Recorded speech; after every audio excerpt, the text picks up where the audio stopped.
Hey all, welcome back to the Fire and Water Cooking Podcast. I am Darren, I'm your host, and today I've got a special guest, Dr. Douglas Baldwin. He is the author of Sous Vide for the Home Cook, and he's put together the industry standard pasteurization table for sous vide cooking. Can't wait to get into the discussion with Dr. Baldwin. I'll be right back.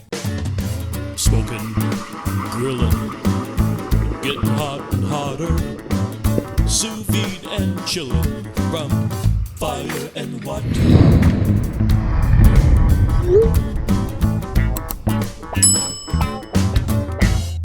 Hey all, it's Darren. I want to take a second to talk about ThermoWorks and their ThermoPen and ThermoPop instant read thermometers. They are the industry standard and industry leading, most accurate, most durable, most dependable on the market. You'll find these in most professional kitchens. The ThermoPen is accurate within a half a degree, under 3-second readout time, and is the most durable on the market. The ThermoPop is a little bit more pocket friendly with about a 5-second read time, but still very reliable and dependable. Check out the ThermoWorks products in the link below. Welcome back to the Fire and Water Cooking Podcast. I am Darren. I am your host, of course, and I have a great guest again today. I love having guests like this on. This is Mr. Douglas Baldwin. He is the author of Sous Vide for the Home Cook. Actually, one of the most used reference guides I can say that I know of in my Facebook groups and people that are using sous vide. So I'm very excited to have Douglas on. Thanks for being on, Douglas Baldwin. Introduce yourself. Tell us where you're from and what you do. Thank you so much for having me. Yeah, I'm Dr. Douglas Baldwin. I have a sort of odd background. I have a PhD in applied mathematics where I looked at things like tsunami waves and Bose-Einstein condensates. But while I was getting my PhD, I ran across a reference to sous vide cooking in a New York Times article by Harold McGee, the great Harold McGee. And I thought, oh, I know a lot about cooking, but I've never heard of this sous vide thing. So I started looking around and ran on to this fantastic forum, eGullet, that used to be really popular back in the day. And there's all kinds of interesting people on there, including Nathan Marivold and Chris Young and all kinds of other wonderful people. And I just soaked it all up and just absolutely loved it. And then I started looking around the internet and thought, golly, the internet's wrong on a bunch of these things. I really have to correct the internet, as almost all good internet stories begin. And so I wrote up my practical guide to sous vide cooking, a pretty detailed web page. And it wasn't too long after that that the creators of the Sous Vide Supreme, which was really the first sort of home sous vide unit, contacted me and said, hey, we need a cookbook for our new appliance. Any interest? I said, oh, sure, why not? So I, luckily at that time I had a fellowship for my PhD. So I basically took the summer off from my PhD and wrote my cookbook, Sous Vide for the Home Cook. And then continued working on my PhD, finished it up. It took quite a long time, but finished my PhD, started consulting a little bit with Chris Young from the co-author of Modernist Cuisine. And I had so much fun consulting with ChefSteps back at the time that I ended up resigning from my postdoc, and shortly later started working for ChefSteps. Worked for them for about 5 years. Started there before Joule was a thing. I started a little bit before the first brainstorming session that became the Joule Sous Vide Circulator. And I also worked with them on their sous vide courses. Probably my favorite part was the map of sous vide cooking with a great designer there named Rick Wallace. And after that, after ChefSteps, I joined Breville, which also has PolyScience, and I've been working there for about 2 years. So that's the short who I am. Well, that's it. Well, thanks for joining us, guys. Thanks for having being on. Like I said, go as long as you want, and we're always going to go back deep dive into that stuff, but that's a good 3,000 or 30,000 feet, overview. And it's really interesting though, because I want to go back and dig into this because like I told you off before we got on camera is, talking to Chris Young and some other people, like even Kenji, Mm, a lot of people that are on the top tier of, what we are doing here are people that didn't start out cooking. They didn't start out in culinary school. And that was one of the things when I talked to Chris was, when you guys did Modernist Cuisine, people were kind of frowned about it, because the chefs were like, well, this should be written by a chef instead of, these guys are just a bunch of hmm. scientists and, weirdos that just love to cook. Yeah, yeah, yeah. So, but it seems to me that the people that aren't really, gone to culinary school are the ones that can look outside the box. They're not steeped in the tradition of, Mm, French cooking and stuff like that. Talking to Kenji, he learned all of his stuff, when he went working in a restaurant when he was in college, and decided after he got his degree, he was, hey, I want to do this for a living instead of being an architect, yeah. and so he, pursued that. And, um, then he, next thing you know, he's writing the food lab, so it's just interesting to me that, people like yourself who has a PhD in mathematics is working in the food industry. So when did you start getting interested in cooking? Was it when you were in school? Was it when you were Mm. young? I mean, when did Well, you, let's go back I and see have when. to I know credit that everybody to loves my to eat. So Yeah, yeah. I have to credit that to my mother. She said, "Well, when you go off to college, I don't want you just, eating junk food. You need to know how to cook." So she took it upon herself to make sure that I knew how to cook before I went to college. And I really got at that time into more of the sort of she grew up on a farm, so it was very much more farm sort of cooking, the kind of thing that yeah, you'd expect from the old. pork Uh, chops and steaks and yes, chicken and yeah, exactly. Yeah, and never being afraid to use a can. yeah, exactly. So that's sort of what got me on that. And of course, being a bit of an engineer and a scientist, where I went to undergraduate was a School of Mines, and so it's a very much a engineering school. And so I, of course, ran across the America's Test Kitchen. I mean, I think every engineer picks up a copy of the America's Test Kitchen and goes, "Oh my goodness, this is great! This is a very engineering approach to food." Right. Um, and But it was really Harold McGee and the on food and cooking, the sort of where it really opened up the eye to me of, oh, I can apply science, the thing that is my day job that I love so much, to this other thing I love of. And so I shift for me. I don't know why before I hadn't heard of Harold McGee, haven't read it, why I didn't think, of course, I'm a scientist. I should apply science to everything. But it was just one of those, oh, Right. yeah, I can do this. And so I think that's where a lot of this comes from. It's just this uh, how can we leverage information from one area into another? And really, that's what my day-to-day job is now is I jump into a team at Breville. They might be working on a oven or a toaster or an espresso machine, doesn't matter. And I just sort of ask, well, what's the chemistry and physics of this? How can we make the food result better? How can be a better experience for the customer?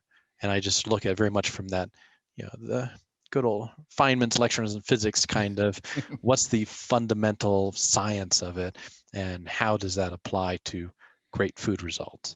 And I think just having that different perspective opens up a world of possibilities. Yeah, when I started cooking, I was younger. I started working in restaurants, in my teens. I started washing dishes and worked my way into the kitchen.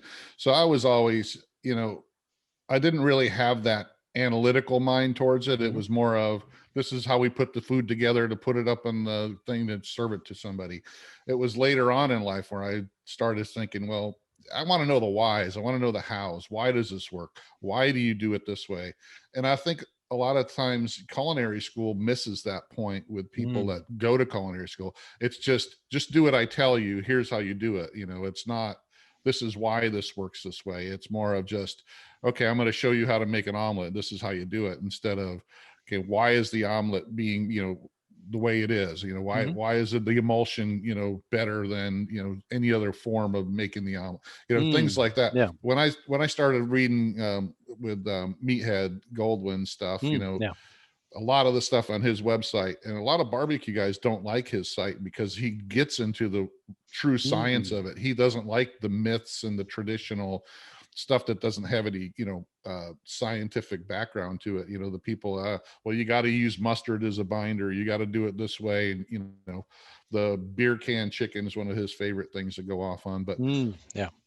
Trying to understand the whys and hows and why things work is, really caught on to me. And that's, I really found that I love to understand the whys, because if you don't understand why something's working, then you really don't know what you're doing, right? You're just doing something that somebody showed you to do. And that's not learning. That's just copying somebody, right? Yeah.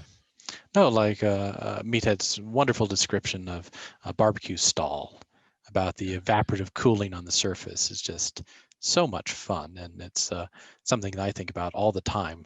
Even something like toasting a piece of bread. You go, well, why would evaporative cooling matter so much for bread? And you think, well, it's still pretty wet, right? So you put in, start toasting. It takes quite a while for the surface to dry out, and you're using tons of energy to evaporate the air off the surface. And once it starts to dry out and desiccate, then you can finally get that Maillard browning reaction. But you don't want to get so hot that you get the burning. So it's a wonderful balance. I think that comes up so much in grilling and barbecue too, is what's the balance between getting rid of this water that we don't want, keeping the water we do want, getting the flavor from the Maillard reaction, but let's not, carbonize it. Yeah, we don't want to dry it out. So we're, we take a bite of it and just, so yeah. And it's definitely been, like I said, if you don't understand what's going on, then you're just really just copying what somebody else did. You're not really putting it to use. And it's also, I like some of the books where they explain how the different spices and seasonings work together. Why, the different parts of your tongue that taste certain seasonings, and why they work that way, and why these certain seasonings pair well together. Just like wine, why it tastes different, why things are work together differently. But and I think a lot of people miss that, they, especially in the barbecue side, they just, well, I saw somebody rub mustard on his pork butt before he put it on there, and you got to wait till it gets to 200 degrees and then take it off. And that's it. I just did what he did, Yeah. well, why? Well, why is the stall happen? Well, it just does. No, there's a reason why. And if you don't understand why, because it's not always at 160 degrees, it may be at 150.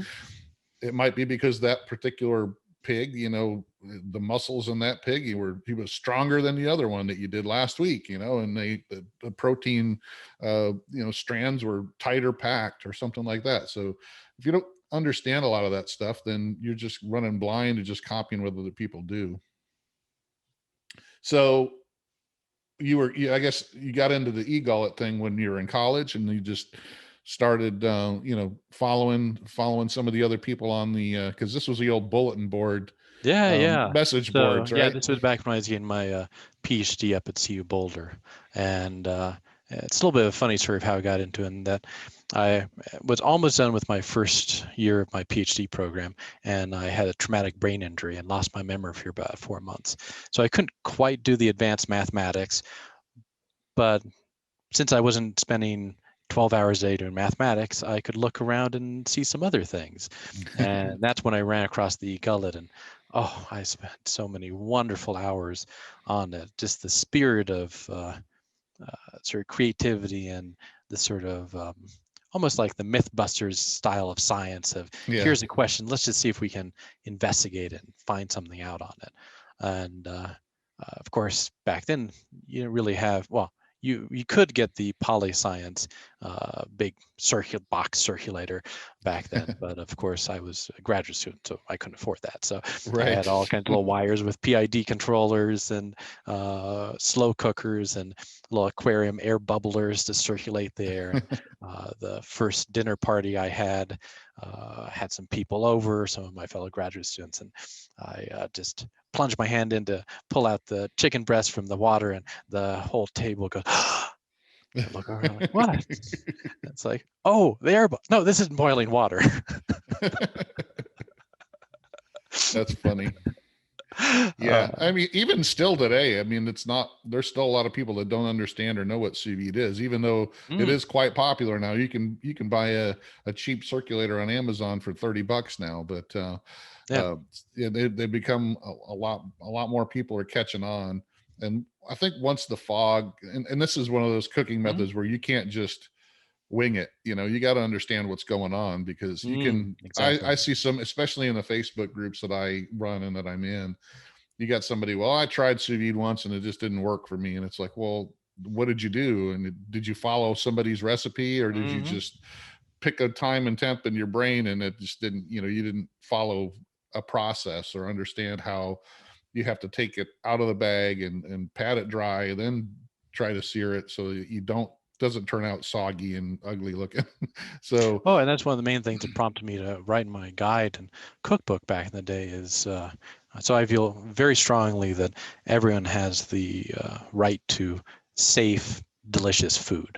And so I had seen so many things in the forums back then yeah, and websites suggesting things that I thought, oh, that sounds dangerous. That it still goes on, depending still on goes on today. oh, it does? Oh, that's too bad. Although it's surprising how often someone says, well, the Baldwin tables say this. It's like, well, yeah, fair Well, enough. that's at least that's what we have now. We have Yeah. that to go throw it at people that go, "Hey, you dummy, you can't do that. Here's why." Yeah. Well, and that's the thing. In my sort of deep dive into the safety and science of sous vide, and I always thought it's sort of funny at the end of my PhD, I had how many papers I had read on applied mathematics and how many papers I had read on food science. And I realized that there's about 50 more food science ones. It's like, wait a minute, I have like 300 of this and 150 of this or 200 of this. Is like, oh, I guess that sort of explains my interest these days. But so I started really getting into it, and saw some shocking things like one paper had like 15 to 20% of the US and UK population is highly susceptible to foodborne illness. I thought, my goodness, that is not a small amount of people. Right. And so I thought, well, I someone needs to come up with some advice to that portion of the population to say, well, how can you have great food safely? And so that's really what got me to make my tables and get pretty deep into the areas of foodborne pathogens and food safety and all these things. And so that was really a big push on it. It's just I felt like, everyone deserves good food. Now, how did you turn in, having a PhD in Mhm. advanced mathematics into being a microbiologist? Well, it uh, turns out that applied mathematics, which is a little different than pure mathematics, applied mathematics is really just how can we apply math to any problem. So applying math to the growth or destruction of pathogens is really not fundamentally different than the sort of math I would need to look at nonlinear waves propagating through shallow water. Uh, Really, for both, I end up using the same sort of numerical computation for both. Actually, I think it's that book there, which is spectral methods. So what that is it uses things like Fourier transforms and polynomials to solve differential equations. At the end of the day, how food heats is really a differential equation. It's just the old heat equation with different boundary conditions. And we can use really simple models for how do we see the growth or the destruction of pathogens. We can just add that into the model. So it's quite a bit of complicated computer code, which is a little funny for when I first started at Breville. They said, oh, we're making this new HydroPro sous vide circulator. And, we have an algorithm in there that computes the cooking time. I go, oh, that's interesting. What's it from? They said, oh, it's from the PolyScience toolbox. And I go, oh, well, I wrote the formulas for my webpage, and then I shared the code with a guy who said he wanted to make an app out of it, who then made an app, who then sold it to PolyScience, and then they put it in the circulator. So my first job at Breville was looking at this sort of game of telephone of code back to the original code that I had written. Well, did you ever make any money off of it, or did he just make it? I hope you made money off of it. No, but did you make I any did money not. off it? So there you go. Well, now you're making money from them. So Yeah, exactly. So you it should all say, worked "Where's out my in the back end. pay? Where's my back pay?" Yeah.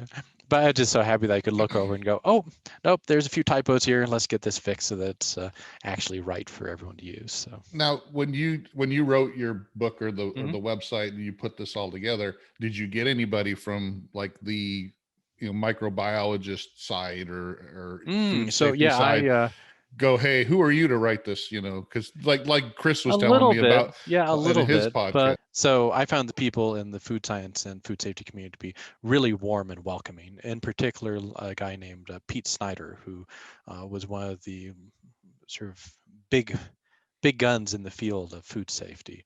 Um, and I reached out to him, and he was just so warm and friendly, and he reviewed the science on my webpage and let me know where he thought things could be improved, and um, just such a wonderful experience.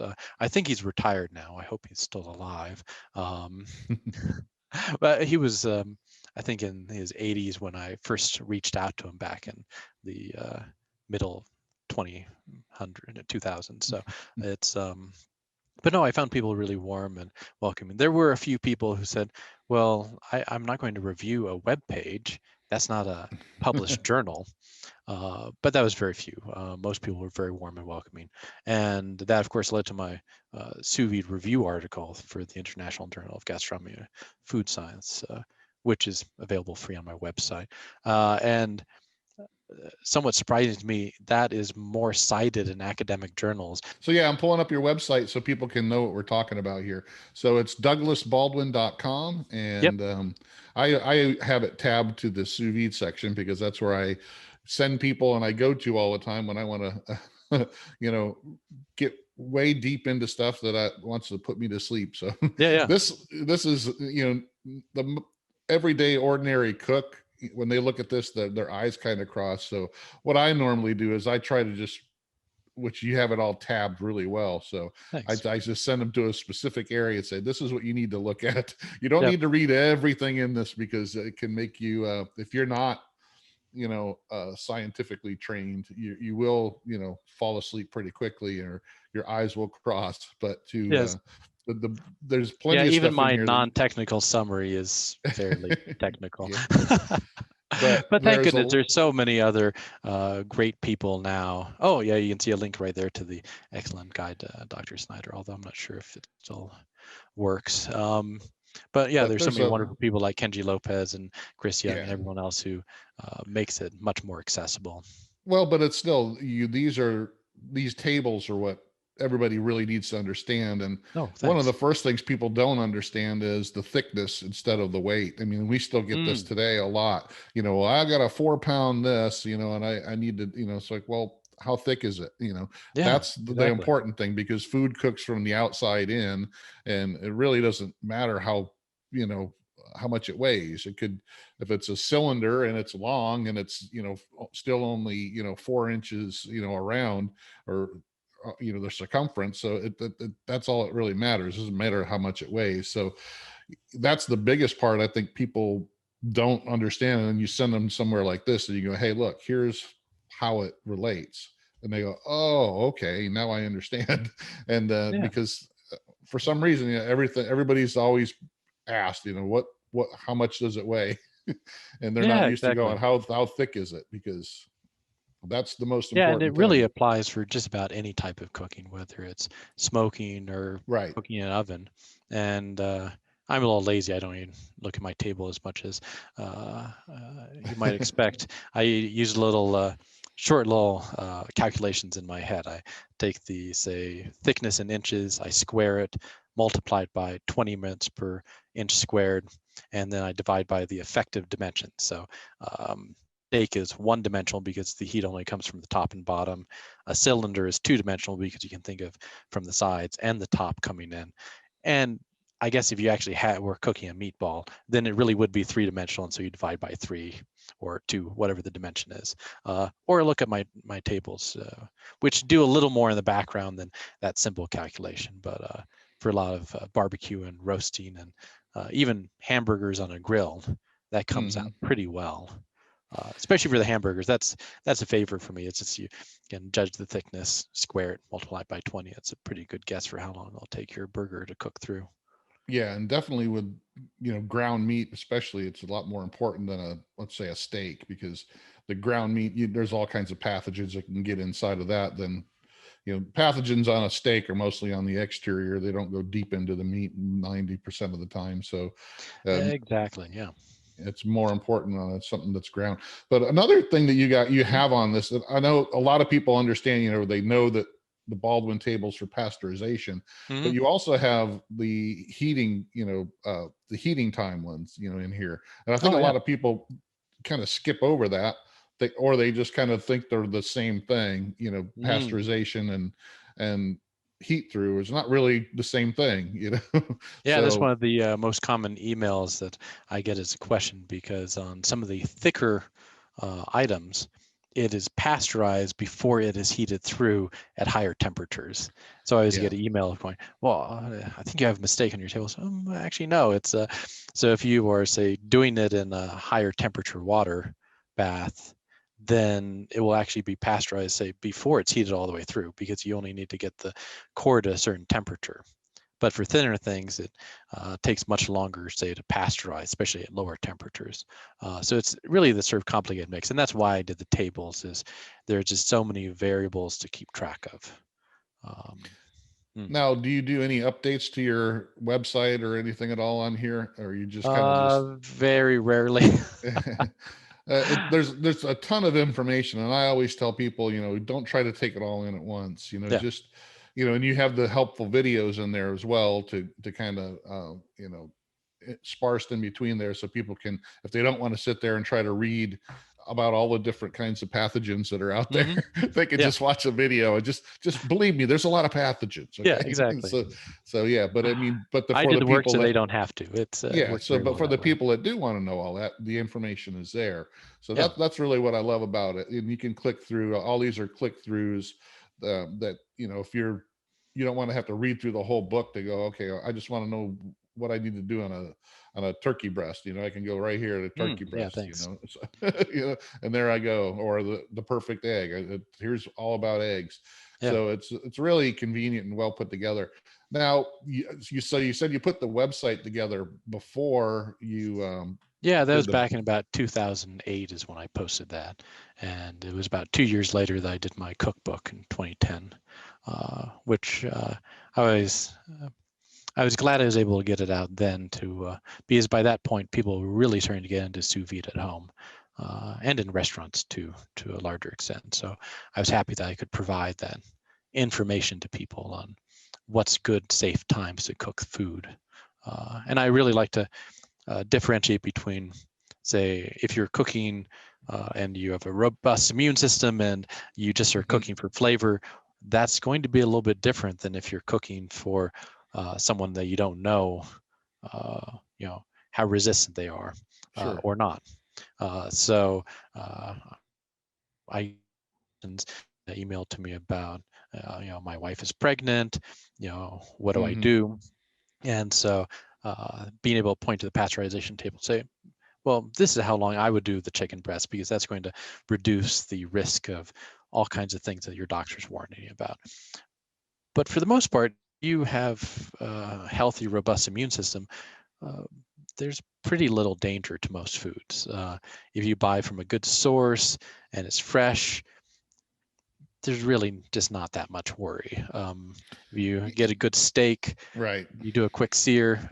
That's why people have been able to have blue and rare steaks for For years. Yeah. centuries. Yeah, is that Yeah, and even pork nowadays, people yeah, still think of back in the 70s when you had the whole, oh, you get trichinosis if you eat undercooked pork. Well, there hasn't been a case of trichinosis in the United States in like forever from yeah, pork, commercially raised pork. So people still, I got to cook my pork all well done. It's like, well, I don't like my pork, yeah. well done. I don't like it Well, other than medium pork rare shoulder, either. right? Yeah, I don't like it medium rare either. But no, like Yeah. a pork tenderloin, Oh, you yeah. know, like 140, is perfect for me. I don't like it Well, a where lot it's, of it too is that the pork, in particular, and chicken, they are very lean and very young yeah, compared to like the traditional recipes. So this is why I think it's such a mistake in many ways to say, well, I can just follow the way that my grandmother or grandfather used to do this, because things have changed a lot since then. Yeah. My favorite example is on the whole chicken. Say you cook a whole chicken and you know it's cooked through, but you see that terrible looking red blood next to the bones. Yeah, but the You bones, go, yeah. what's up with that? And it's because the chickens are so young now that their bone is not formed enough to prevent the hemi coming through the bone. So even if it's fully cooked through, it might be really dark red just because of how young the chicken is compared to the past. Right. And it's the same with pork. They're Mm-hmm. getting very large pigs to that size much faster than they ever did before. So at least for me, can't say I really even enjoy most pork chops because they just taste too lean and too dry. And I'm much more in favor of things like pork shoulders and Oh yeah, where there's fat's so flavor. much. Yeah, exactly. Oh, so true. It's I always think it's funny when the old joke of, oh, this crocodile tastes like chicken. It's yeah, it's a lean meat. All Yeah. lean meats taste like chicken. That's right, because there's no flavor to it. And Exactly. now, if you bite into a thigh, it tastes a lot different than the breast. So, Oh yeah. definitely, yeah, I'm a dark meat Yeah. man myself. So, Yeah, and definitely, it's a really good point to make between the what are the flavors from the sort of proteins and Maillard reaction. So if you roast a pork chop, most of the flavor is coming from the browning of the outside. It's that Maillard reaction. That's where right. so much flavor is from. And then you have the fat, and that's the sort of species characteristics. The Hmm. fat from lamb just tastes a lot different than the fat from a cow. And so you just have Yeah. to think of these two components. And that's, I think, why so many people, including myself, love barbecue because it tends to use the fattier meats with more connective tissue. And it's that Oh yeah. Well, oh, the working sumptuous. muscles Yeah. that need to be broken down, it's Yes, that yes. collagen and gelatin that forms when you're breaking down these hardworking muscles, and instead of a tenderloin that's very lean, doesn't really have a whole lot of flavor to it. The only Yeah. thing it has is that it's not tough, Yeah. so, Yeah. it doesn't have a whole lot of flavor. So I'd rather have a ribeye or even, I love to get a London broil, even Mm, though it's still kind of lean, but because it's a working muscle and it's kind of tough, if you cook it sous vide for, 36 hours or 48 hours and then you sear it, it tastes awesome. My wife yeah. actually loves that, more than a sirloin. Oh, yeah. When are you going to make me some more, that, they call it London broil at the store, but we all know it's top round. So Yeah. what normally they sell as London broil is top round. But those hardworking muscles, even I like top sirloin because it can be a little tougher than some of the other steaks. But if you cook it sous vide long enough, and it's nice and tender, and it's just the since it's a harder working muscle, it's got more flavor to it. It's got more of that connective tissue and collagen that's getting broken down and turning Yeah. into gelatin, and it makes it more juicy. So Yeah. And it's that's the one of the main powers of sous vide cooking, and uh, something that was really long known to in barbecue is this idea that you can break these the tough connective tissues, mostly collagen, down at different temperatures. But there is a lower limit. That's why I don't really recommend doing sous vide below, say, 55 degrees Celsius, because uh, different studies have looked at different things, but somewhere around 53 or so degrees Celsius. Um, Sorry, I should probably do Fahrenheit and Celsius. So I usually don't recommend below 103 degrees Fahrenheit or 55 degrees Celsius, because below that temperature, you don't get the same breakdown of collagen into right. gelatin. So you could do it below that temperature for a very long time, and it's not going to tenderize. But really above about 130 degrees Fahrenheit, between 140, that's sort of the one nice band where you really can break down the connective tissue to make it much more tender.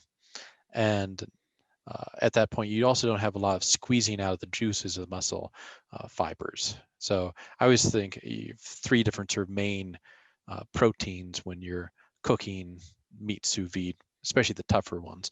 You have the connective tissue, that's the collagen that we're trying to break down to something like gelatin to make it more tender. Although some muscles have a lot of elastin as well, and elastin doesn't break down Right. even with quite a bit of heat. If people have ever pressure cooked things and gone, well, how is that still tough? That's the elastin. Yeah, it's silver skin, and it's the Yes, connective tissue that exactly. Yeah, it's like tendons. They're not meant to break down. They're meant to exactly be right. like like cartilage. It's not going to really break Yeah, down on you. It's going to be so.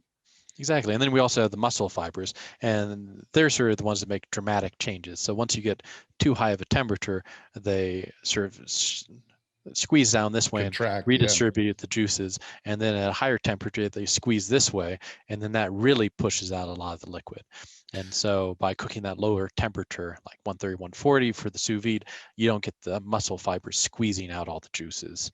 Yeah. That is one thing I think a lot of people still don't understand, that even the people have been, cooking sous vide for a while. And I have to explain that to people, because my Facebook groups and stuff, I deal with a lot of the guys coming from barbecue into sous vide, and some of the sous vide guys coming and doing some barbecue. So Yeah. that's one of the things they don't understand, that, okay, well, if I cook it at 150 degrees Hmm. instead of, 156 degrees, why is it better to do 150 for maybe a few more hours instead of doing it at a higher temperature? And I try to explain, because those protein cells are contracting more and they're pushing more water out, Yep. the higher temperature you go. So if you keep it at 150, you're going to have it more moist, even though you're going 2 or 3 more hours, or even four or 5 or 10 more hours, Yeah. because they're not contracting as much. When the temperature goes up, 4 or 5 more degrees, you're pushing out more moisture. Even though you're going to be in the bath longer, you're Yeah. still pushing out more moisture for a shorter time, so it's going to be drier. So yeah, and I think getting their head wrapped around that part, because they just think of evaporation, I think, is what they think. And you say, well, there's no evaporation, you're in a bag, so Yeah. you're not evaporating, you're just pushing the temperature is what's pushing the moisture out of the protein cells. So you got to Yeah. think of it, instead of evaporating because air, you're not doing that in there. So, and so once they get that, they go, oh yeah, that's what I was thinking. So Yeah, it's exactly. Well, and I think it surprises a lot of people when they do sous vide cooking, especially for longer times and higher temperatures. It's just how much liquid is in the bag. right. There's something wrong? No, that's how much always comes out. You just don't notice because it's evaporated in your oven Right. or in your smoker. It still comes out. It's the same sort of process, except you get a little. There is that sort of diffusion difference. So if you say put plain water in the bag or no water in the bag, you'll actually lose more water from the food if you cook in water within the bag, because you have that force saying, oh, I'm a little more salty in here. I'm going to push water and salt out, so that sort of osmotic diffusion of mass from within to out. Sure. Now you just confused them even more. Now you got Sorry. diffusion involved. No, I'm kidding. No, but I mean, hey, there's all this stuff that people don't know, that, Yeah. not that they need to know it, but if they can No, have an no. idea of what's going on when they're cooking, that's what I like to get into, is you got to know what's going on and why things happen. Why is it better to cook at 150 than 160? Mm-hmm. When you're trying to do a low and slow and break down a protein, how is it that you do have moisture in the bag, and so you got to understand what's going on in there, and that's what I really love about it. Hey, all, I want to introduce you to a company I just started working with, Fresh Jack's Organic Spices, out of Jacksonville, Florida. They're a small family-run company that's fast growing. I've tried a bunch of their different seasoning blends and spices, and I can tell you they are all fresh, all organic. None of them contain artificial flavors or sweeteners. None of them have anti-caking agents or preservatives. They all taste like they were just made for you yesterday. Check them out, guys. They're on Amazon in the link below. They have different sample packs, different blends, like I said, and they also have the individual seasonings and spices as well. Fresh Jack's Organic Spices. Check them out, guys. I love them. So let's talk about other, besides sous vide, what other kind of cooking methods do you get involved in or do? Oh, I try and do just about everything I can. So, because you're So known for sous vide, but do you do anything else as far as professionally wise? Have you got into? I know that you do a lot of stuff for Breville now that's doesn't have to do with sous vide. So yeah, so it's really been fun for me the last few years working at Breville, because they make all kinds of different appliances, from espresso machines to toasters to food processors. So I get to work and answer a lot of questions on a whole bunch of different subjects. Even before I started at Breville, I was pretty obsessed with coffee and espresso. And I'm a little obsessed with the measurement. I don't think people would be surprised about that. So I have a little reproctometer, and I check the coffee that I make to see how much dissolved solids have come out of the coffee, and measure the extraction yield to see if it's as good as it can possibly be. Because really, once you get into the science, you can apply it to almost anything. And there's a fantastic depth of geekiness in the coffee world, which I resonate with quite a bit. I do love smoking food as well. I have one of those barbecue stick burners, and I was so happy. I think happy when one of the cherry trees in my yard died, and I cut it up to feed my smoker. It's I feel like it has a better life smoking my meat than it did producing cherries. Yeah, it never really made many cherries, but it sure has made some delicious smoked meat. Seems like you guys, all the Modernist Cuisine guys, Mhm. got one of those Caribicues, because I know Chris has one. I think you said Nathan's has one. Mhm. Does Grant have one too? I don't know. It really was Chris that convinced me to get it.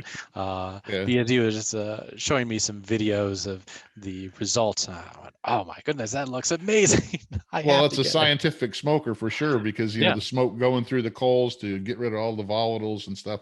I'm actually going to have Bill on my podcast, so Oh, I've great. got a hold of Bill, and I'm going to have him on, because I've talked about this with Meathead, Mm, years ago. Meathead loves that smoker, yeah. and I have a friend of mine that has it too, and so I've heard a lot about it, and I'm going to see if I can get some kind of discount from Bill to get me Yeah, one, yeah. because I've got about 6 cookers on my patio right now, and I could probably fit another one in there, so to It's play always funny around with. how many of these devices we end up having.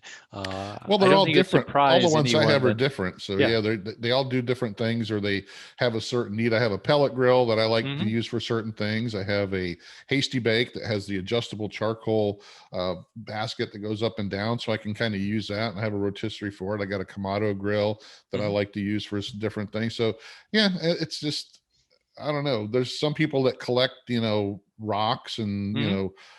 other things, that I collect grills, and I like to play around with them, and sous vide devices. And I've probably got, 25 of those. I got the new Yeah. Breville Hydro Pro Plus. So, Oh, yeah. I've got It's a vacuum good unit. sealers now. I mean, it's you know, Yeah, it's just, it's yeah, the one that's sort of the excessive one I have is the chamber vacuum sealer. That's uh, uh, so over the top for home cooks, but it is a lot of fun.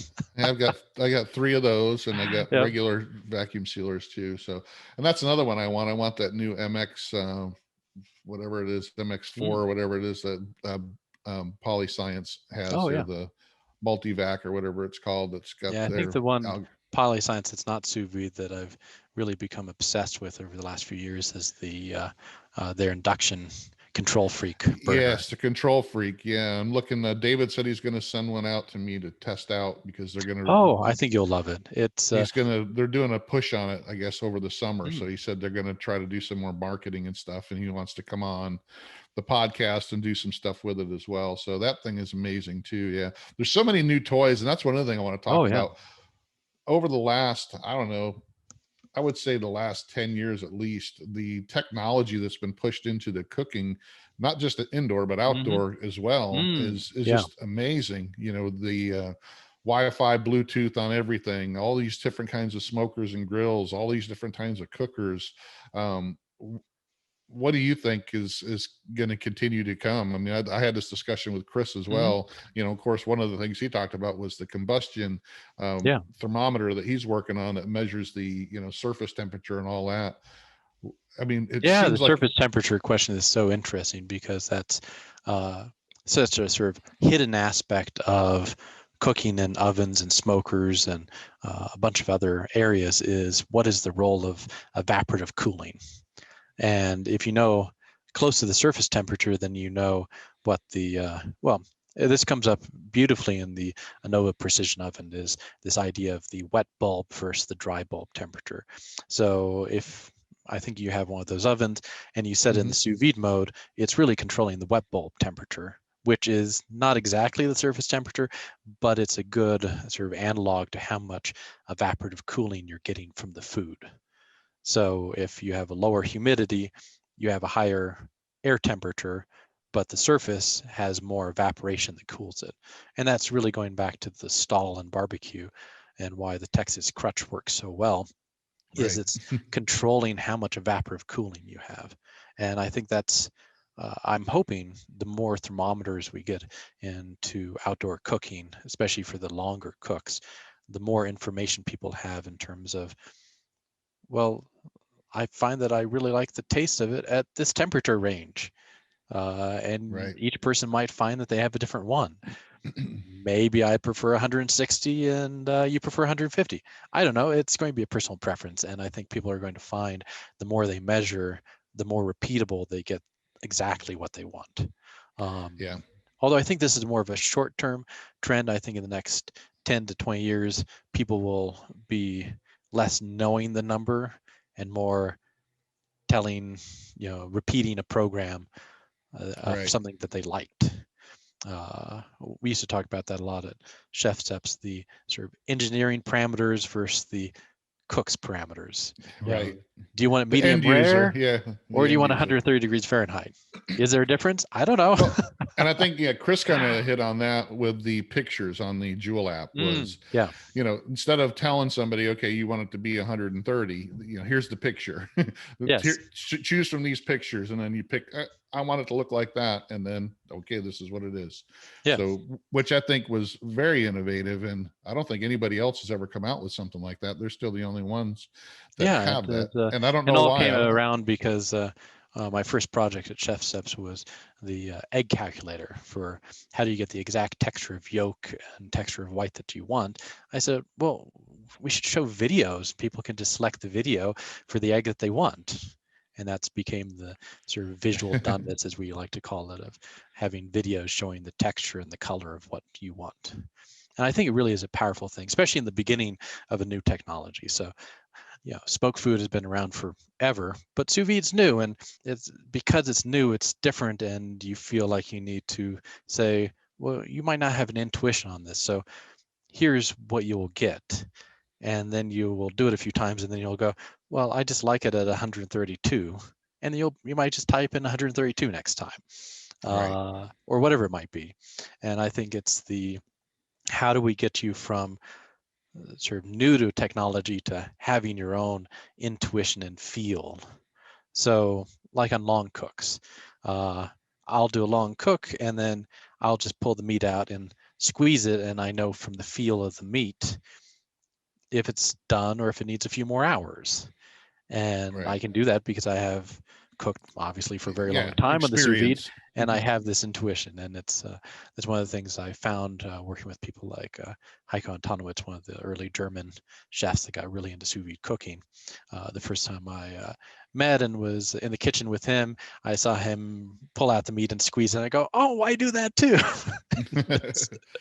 Yeah, I mean, experience, because that's basically back before we even had, Mhm. instant read thermometers. That's how the chefs would learn, is to kind of poke the meat to kind of see what medium rare was, Yeah, if you can't do that if you're brand new, but if you've yeah, been doing it for 10 years, you're working a steakhouse and you know what okay, well, that's medium rare. I know what it feels like. You can feel the way the meat feels and the texture of it, then you can do that with experience. But right off the exactly. bat, you're not going to be able to figure it out. So, Well, and that's what the beauty of the thermometers are in the oh world of yeah, smoking is, well, now you know.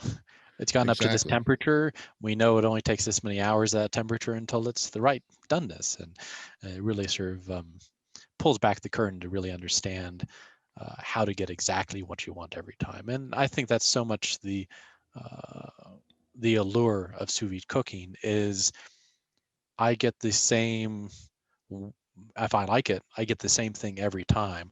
And Right, now I can worry about other things. I don't have to worry about, is this roast done? I just know it's going to be. So, right. uh, and that also allows for, I mentioned this in our pre-chat, the sort of biggest mistake I feel I made on my cookbook is not talking about batch cooking enough.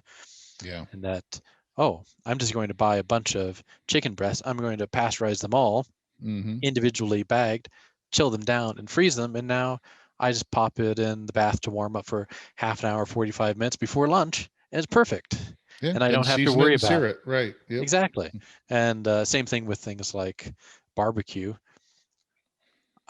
If I'm cooking for myself or a few people, I can't eat a whole brisket. Oh yeah, whole pork butt. I got, like I told you, Yeah. I've got like, 4 or 5 things of pork butt, in vacuum sealed bags in my freezer. All I have to do is toss it in the sous vide just to heat it up to 140 degrees or so, where I like it for my Yeah. mouth feel, and take it out, and boom, it's done. It's awesome. It's Yeah. amazing that some of the things that we can do now with that. One of the things I love Mhm. about mixing sous vide and barbecue, and Mm. I write about this in the book I put out, and I tell people all the time, especially when I go into the barbecue groups and people go, "Oh, sous vide, it's stupid," it's like, there's things you can make by combining the two cooking methods that you can't make with those cooking methods on their own. You can't make a medium rare, tender Mm. brisket Yeah. just by smoking it. You can't do it. You can't make a smoky brisket just by sous videing it. So if you combine the two methods, you can produce food that you can't make with any other cooking method. So there's some things that you want to explore your palate. I want to try something totally different that I can't go to a restaurant and order. Well, like, if they did it that way, they could, I guess, but still, I mean, it's that people never had before. I mean, if I can make a medium rare brisket or even a medium brisket and it still be smoky and juicy and tender and not, the well done, that they make, somebody's going to taste that and it's going to taste totally different than Aaron Franklin's brisket. Because people will go, well, is Oh, it yeah. going to be better than this one? Or it doesn't mean it's better. It's just different, right? Yeah. when does everything got to be better than something else? It just drives me crazy when people say that. And it's like, have you ever had medium rare beef ribs before? No. Well, okay, I'm not saying it's going to be better than anything else, but it's totally something different you never had before, right? So why don't you try it? Exactly. So yeah, Yeah. so It brings a little more fun and play into the kitchen. experimentation and stuff. Yeah, Yeah. trying new I think things. that so much of it is just we just want to be a little more like kids playing in the kitchen, playing, Exactly. smoking things. What happens if I do this? Well, okay, it didn't come out. That's Yep. okay. I'll just heat up something else from the freezer. That's right. Or, well, I'll try something else. I'll try something a little different next time and maybe that'll come out better. But Yeah. that's the fun part of cooking for me is being able to create things and then, going out to my family going, here, try this, Yes. Yes. And they either spit it out or they go, that's pretty good. So, and then, Yeah, okay, I I think won't it's make that again. Or yeah, I'm uh, going to make that again. So yeah, for every big family barbecue I do. I always have like the 2 warming trays with the what appears to be the same thing, with a little thing of drop one of these marbles into the one that you liked the most of the 2. Like, are you doing an A/B test on me? maybe Yes, I am. Just let me know later what you prefer. it's They're not both going to kill good, you. but Don't they're a little bit worry. different. Just let me know which you prefer. It's not going to kill you. Don't worry. Yeah. So Uh, what's in the future for you, Douglas? I mean, are you going to write another book? Are you just mm. Well, at the moment, I'm doing a lot of patents at work on trying to push the technology here and there. My latest writing project was doing 2 chapters for a new CRC handbook on molecular gastronomy, edited by Herv Tees. Admittedly, it's only 2 of many, many chapters. It's one of those projects that started years ago, and they asked me to do a few chapters, and I think it's grown to something like 1,500 pages now, with it's kind of like hundreds of modernist cuisine, contributors. right? That's Yeah, how Chris said modernist cuisine started out. Like it was going to be like maybe 4 or 5 chapters on sous vide, and it turned into, 5 books. So yeah, exactly. So it's sort of so makes me so happy to see in these sort of blend of science and cooking projects that they start small and they just grow larger and larger. I think it shows that we're still in that early fun, creative, let's just see what can happen, Right. period. We're not in that, well, everything is known and this is what it will always be. And I'm glad that we are all alive in this time when it's fun and we get to see what new things we can make. I hope eventually to write another cookbook, but I'm really waiting to find that there is a hole, a gap that needs me to do the work. If other people fill the gap, I'm happy to have them fill the gap. That's the reason I wrote my sous vide cookbook, because I felt, well, no one else is really being rigorous enough to make it safe and delicious for everyone. And so long as other people are doing that, I'm probably not going to write another cookbook. But if we run thing, one in particular that is on the top of my mind is the use of steam ovens in individual homes. I'm hoping that someone will find, answer all the questions that are there. If not, then I might come in and write a book to answer those questions. So going back to your original book, the original website Oh, yeah. that you created, how long did it take you to do all that? I mean, all that experimentation and calculations and research and study and putting it all down. How long did it take you from start to finish to put all that together? Oh, it took at least a year of pretty obsessive, long hours of investigation. Um, the sort of initial version didn't take very long, though. It really started at the very beginning as, let's try and take the very best that's in the e-gullet, and that was the first kernel of my webpage. And then I just read more and more. As I said, I read, basically I did a PhD on sous vide cooking while I was doing a PhD Right. Well, on that's what it applied looks like. I mean, mathematics. It yeah. really is. Yeah, it's covers. I basically, at the time when I wrote it, read every available academic paper that was in existence on sous vide and anything even slightly related to sous vide cooking, which in the end meant that I ended up reviewing for a lot of those journals I read. They would send me new papers and I'd be able to read through them and go, oh, they cited a paper and that wasn't in that paper. So I type in, they made a mistake in their citation. It was actually this paper instead. Well, and the good thing is you went out and you found all that information. You stuck it in one spot Yeah. for everybody so that we didn't have to go and try to look it up and find it. So, which makes it really, really convenient. And like I said, I know everybody uses your, I've got mine bookmarked and I send it to people all the time, especially when people ask these pasteurization tables and how long for, I got a 10-pound roast. I mean, it's like, okay, here you go, look at this chart, and that's from now on, it's the size of it, it's not the weight of it. Make sure you measure it and then look at this, and here's all the information you need. Because do you get reports on how much traffic goes to your site? I probably do, but I haven't looked at them. Yeah, I was just going to say, it's got to be a lot, because I know I send a lot of people there, and a lot of people I know send people there. So yeah. No, I'm just glad that I can provide this resource to people. And if I ever do find that the science is outdated, I will update. But so far, I haven't found any evidence that I need to update the pasteurization tables, for example. I haven't found any new research that says that it needs to be updated. Luckily, the food pathogens don't really evolve very quickly, and so it doesn't really need to be updated. But well, getting back to pasteurization, I want to touch on this, because I think one of the other things people tend to get overly concerned about is thinking that they have to pasteurize every inch of the meat. And we kind of touched on it a little earlier, that you said that just because it's pasteurized doesn't mean it's cooked all the way through, which means it doesn't need to be pasteurized all the way through. Yeah. Correct? Exactly. So it's good to sort of break it up into sort of risk and hazard, if you will.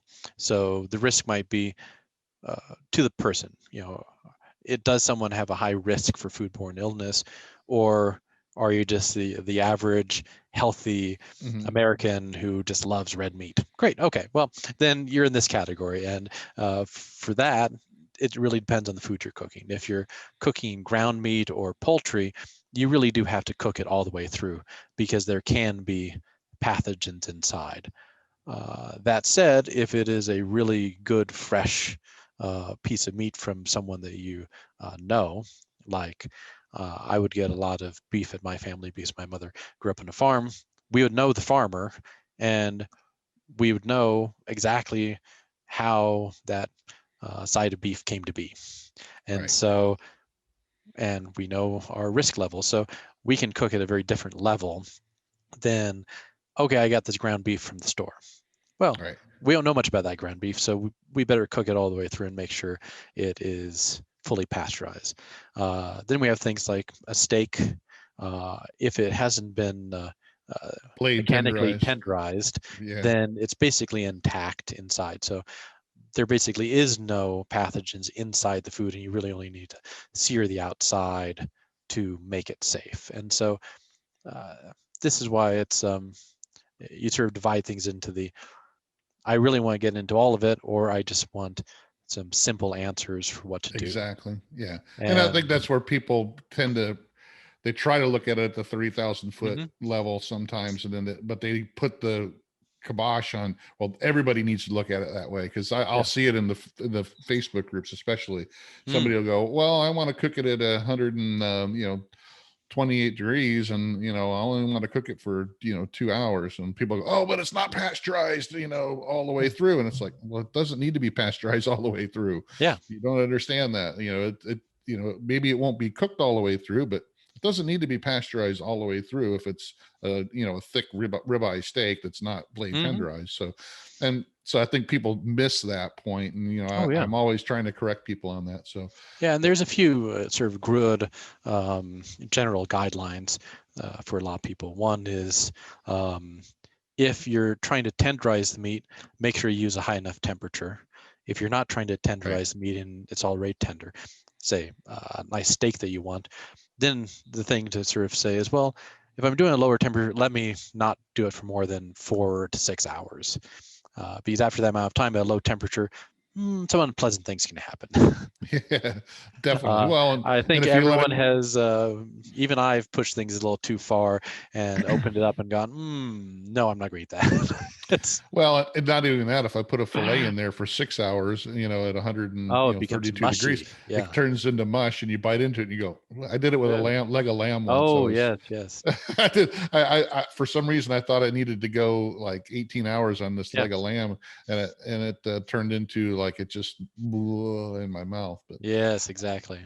so let's talk a little bit about that Mm. too, because I know that another thing that comes up, people try to cook vegetables the same way they Oh, cook yes. proteins, because you know vegetable proteins are a lot different than animal proteins, and they'll try to cook vegetables together with their steak, and it comes out and it's totally raw. Yes, exactly. So, yeah, it's just what proteins there are. And I think the one for cooking vegetables, you can think of the little cells, and between them is pectic Yeah. polysaccharides, basically pectic cement. So, pectin people use for jellies and things like that all the time. And to be able to bite into them, you need to dissolve the pectin that holds the cells together. And that's really happens around 85 degrees Celsius. I'm sorry, I don't remember what that is in Fahrenheit. Usually about 183 or 185 degrees is Yeah, what I there we go. usually do Fahrenheit. Yeah. Yeah, so above that temperature, then you break up, you don't burst the cells, but you break up what's holding the cells together, and that makes it tender enough to eat. Where traditional microwave, steaming, boiling, not only do you break up what holds the cells together, but you actually explode the cells as well, because you break down uh, well, the cells, you burst them.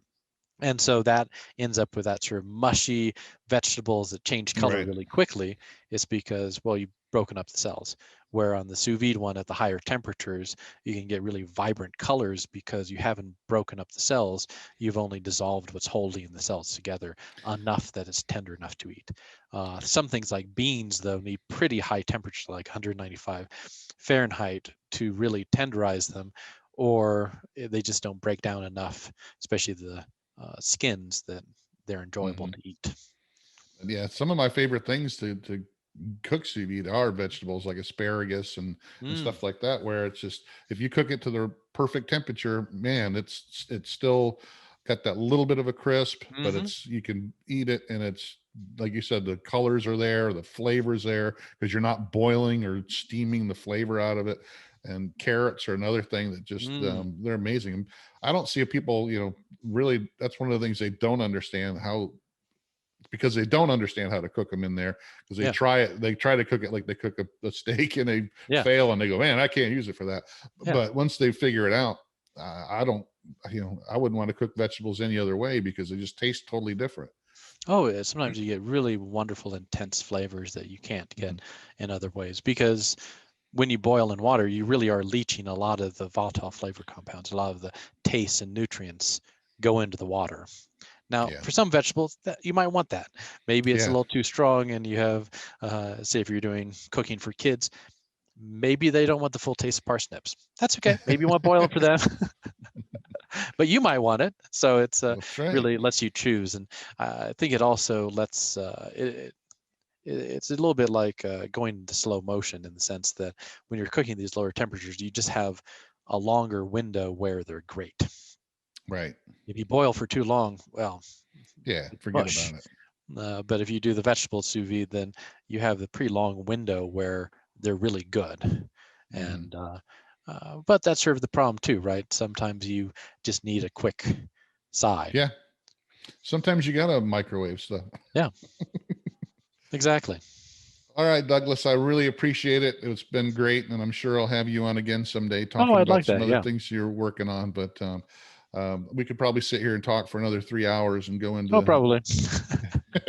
because this kind of stuff is fun for me, and I really I like talking to people like you that have the analytical background and moved it into food, and make you're doing something you actually love. So you're not Exactly.